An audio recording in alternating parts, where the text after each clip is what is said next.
चला तर मुलांनो, आज आपण नवीन टॉपिक बघणार आहे, तो म्हणजे multiplication and division of integer.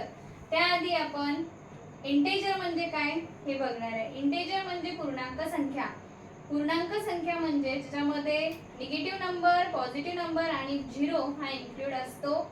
पूर्णांक संख्या जनरली आपण नंबर लाईन वरती बघतो, त्यावेळेला त्याच्यामध्ये सबट्रॅक्शन, ॲडिशन आपण ऑलरेडी केलेले आहेत.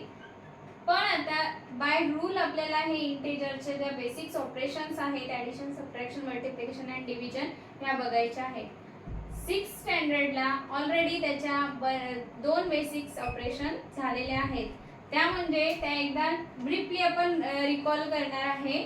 तर याच्यामध्ये इंटेजरचे ज्या वेळेला ॲडिशन, सबट्रॅक्शन आपण करतो त्यावेळेला काही रूल आहेत, ते आपल्या डोळ्यासमोर येतात. ते म्हणजे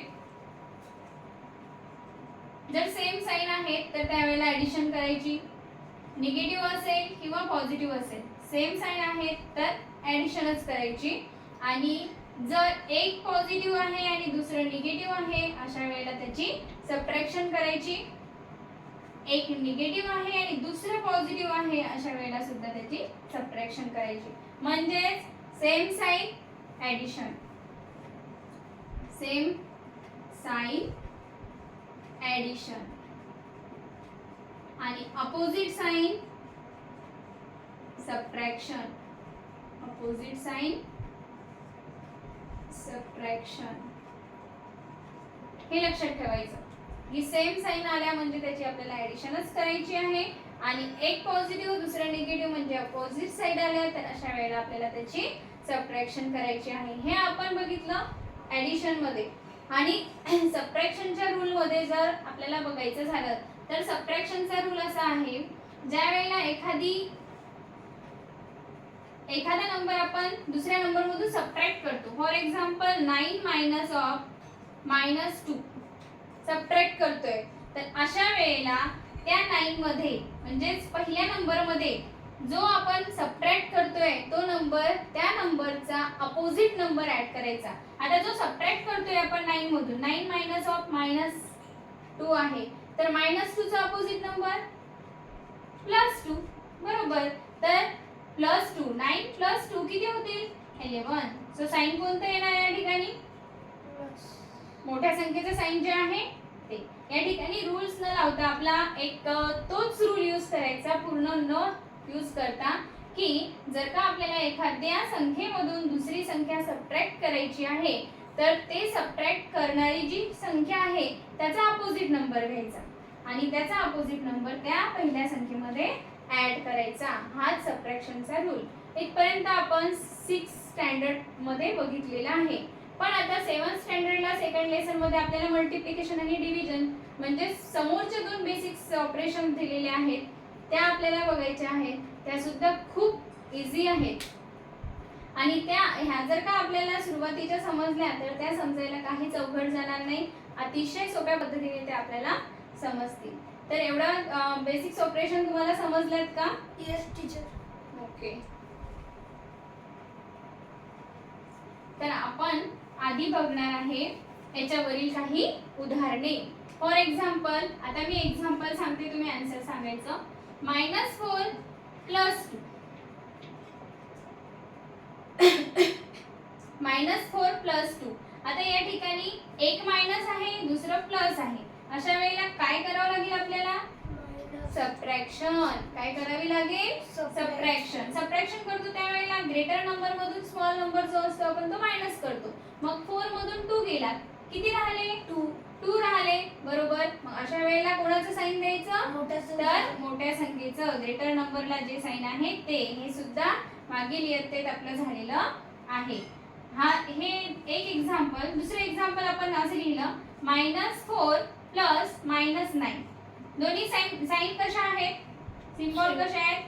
सेम आहेत. सेम सिम्बॉल आले म्हणजेच काय करायची आपल्याला? ॲडिशनच करायचे. ऑलरेडी दिलेले सुद्धा आहे. तर 4 + 9 किती होतात?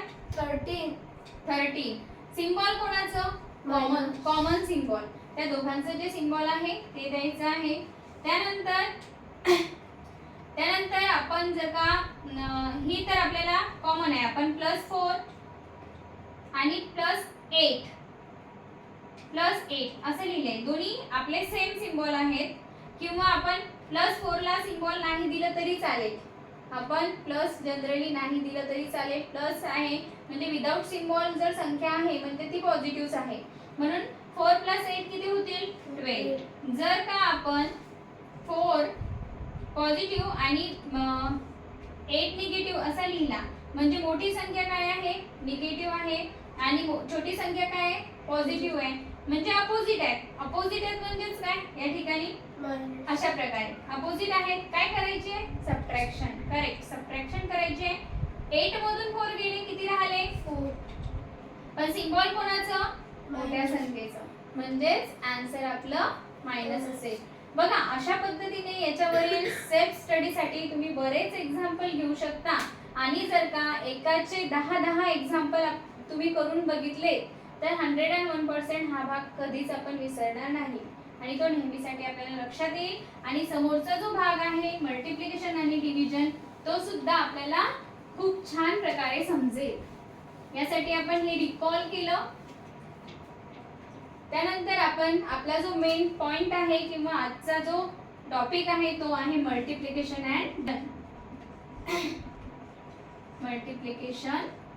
And division. कोणाची तर इंटेजरची. ऑफ इंटेजर पूर्णांक संख्येवरील गुणाकार आणि भागाकार असं आपल्याला बघायचं आहे. तर हे पण खूप इझी असतं. याच्यामध्ये सेम सिम्बॉल सेम साइन मध्ये जर का मल्टिप्लिकेशन तुम्ही करताय तर आन्सर ऑलवेज पॉझिटिव्ह राहतं. सेम फॉर एक्झाम्पल आपण समजून घेऊया. तर -4 * -2 our answer will be 8 only, not -8 because same symbol मध्ये मल्टिप्लिकेशन तुम्ही करताय तर तुमचं जे आन्सर आहे ऑलवेज काय राहतं पॉझिटिव्ह राहतं. नेहमी लक्षात ठेवायचं. फॉर एक्झाम्पल आहे ते पहिलं एक्झाम्पल झालं. दुसरं एक्झाम्पल आपण पाहूयात. जर 6 * -2 आपण केलं. एक निगेटिव्ह आहे अशा वेळेला आन्सर ऑलवेज निगेटिव्ह. एक निगेटिव्ह आहे तर आन्सर निगेटिव्ह राहतं. 6 × 2 = 12. एक कोणताही असो याच्यामध्ये पॉझिटिव्ह निगेटिव्ह म्हणजे ग्रेटर स्मॉलर नाही तर कुठलाही नंबर स्मॉल असेल किंवा मोठा असेल तरीही त्याचं साइन त्या आन्सरला येतं. आपण या ठिकाणी स्मॉलर नंबरला निगेटिव्ह साइन आहे तरी आन्सरला निगेटिव्ह आलं -12. आपण जर का असं एक्झाम्पल घेतलं -6 × 2 तर याचा आन्सर सुद्धा -12 कारण दोन पैकी एकाला काय लागलेलं आहे मायनस लागलेलं आहे म्हणून आन्सर सुद्धा आपला मायनस होईल. हे झालं प्लसचं. त्यानंतर आपण जर का हे एक्झाम्पल आणखी अशा प्रकारे घेतलं 4 × 2 दोन्हीही पॉझिटिव्ह तर आन्सर ऑलवेज पॉझिटिव्ह. दोन्हीही सिम्बॉल जर का सेम आहेत तर आपला आन्सर हे पॉझिटिव्ह असेल आणि एक कुठलंही निगेटिव्ह आहे तर मल्टिप्लिकेशन मध्ये आन्सर हे निगेटिव्ह असेल. असे मल्टिप्लिकेशनचे रूल्स आहेत. खूप छान प्रकारे जर का आपण याच्यावर आधारित बरेच एक्झाम्पल सोडवले आणि समजून घेतले स्वतःहून आपण जर का डिजिट बदलून आपण एक्झाम्पल करून बघितले तर हे सुद्धा अत्यंत चांगल्या प्रकारे आपल्या लक्षात राहील. सेम थिंग्स डिव्हिजन साठी सुद्धा आहे. डिव्हिजन साठी सुद्धा काही हार्ड नाही आहे ते पण सेमच आहे. याच्यासाठी आपण त्याचं डायरेक्टली एक्झाम्पलच घेऊया. पहिलं एक्झाम्पल सपोज -8 आहे डिवाइड बाय -2 असं आहे. दोन्हींना साइन काय मायनसचं म्हणजे सेम साइन आहे. अशा वेळेला आपला आन्सर ऑलवेज पॉझिटिव्ह राहतो. दोन्ही सेम जर का साइन असले तर आन्सर पॉझिटिव्ह. जर अपोजिट साइन असले तर आन्सर निगेटिव्ह राहतं. मग 2 × 4 = 8 सो आन्सर 4 येतो. बघा याला अशा प्रकारे पण लिहू शकतो आपण -8 डिवाइड बाय -2 म्हणजेच हे मायनस मायनसचं सिम्बॉल पण कॅन्सल होतं आणि 2 × 1 = 2 2 × 4 = 8 तर आन्सर काय होते 4. हे साइन सुद्धा कॅन्सल होतं. त्यानंतर आणखी दुसरं एक्झाम्पल घेऊया आपण -36 डिवाइड बाय 2 ओनली.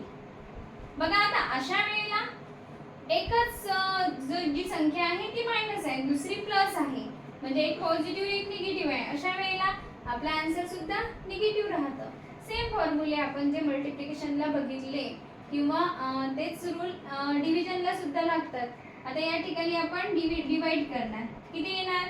2 1 जा 2 येतं, त्यानंतर 2 8 जा 16 येतं आणि साइन कोणाचं? मायनस. का बरं? इथं ग्रेटर आणि स्मॉलर नाही, तर एक कोणतंही निगेटिव्ह असेल तर आन्सर ऑलवेज आपलं निगेटिव्हच राहतं. अशा प्रकारे बघा पॉझिटिव्ह निगेटिव्ह संख्या आपल्या लक्षात कशा ठेवायच्या, कशा प्रकारे एक्झाम्पल सॉल्व करायचे हे आपण किती त्याची प्रॅक्टिस करतो त्याच्यावरती डिपेंड आहे. म्हणजे सुरुवातीपासून आपण काय बघितले आज की multiplication and division of integer जरी आपल्या पाठाचं हे टायटल असलं तरीही आपण रिकॉलिंग केलं की ॲडिशन कशी करायची, सबट्रॅक्शन कशी करायची, ऑलरेडी ते झालेलं आहे. बट बेसिक्स जे असतं, आधीच आपला पाया मजबूत असेल तर समोरच्या गोष्टी आपल्याला व्यवस्थित समजतात.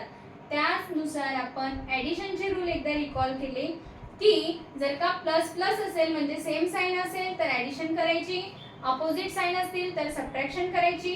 जेव्हा आपण सबट्रॅक्शन करतो त्यावेळेला जी संख्या आपण सबट्रॅक्ट करतो त्या संख्येची अपोजिट नंबर घ्यायची आणि पहिल्या नंबरमध्ये ती ऍड करायची. हे आपण सबट्रॅक्शनच्या बाबतीत सुद्धा बघितलं. आणि त्याच्यानंतर जो पॉइंट आपला आजच्या टॉपिक मध्ये दिलेला आहे तो म्हणजे मल्टिप्लिकेशन अँड डिव्हिजन. हा तर अत्यंत सोपा होता. त्याच्यामध्ये सेमच होते, रूल सेमच होते मल्टिप्लिकेशन आणि डिव्हिजन साठी की जर का आपण सेम साइन असलेल्या नंबरला मल्टिप्लाय केलं तर आन्सर ऑलवेज पॉझिटिव्ह, अपोजिट साइनला जर का मल्टिप्लाय केलं तर आन्सर ऑलवेज निगेटिव्ह राहतं. आणि सेम थिंग्स आहे आपल्या डिव्हिजनसाठी. अशा प्रकारे आजचा हा टॉपिक संपलेला आहे. पुढचा भाग आपण उद्याच्या क्लासमध्ये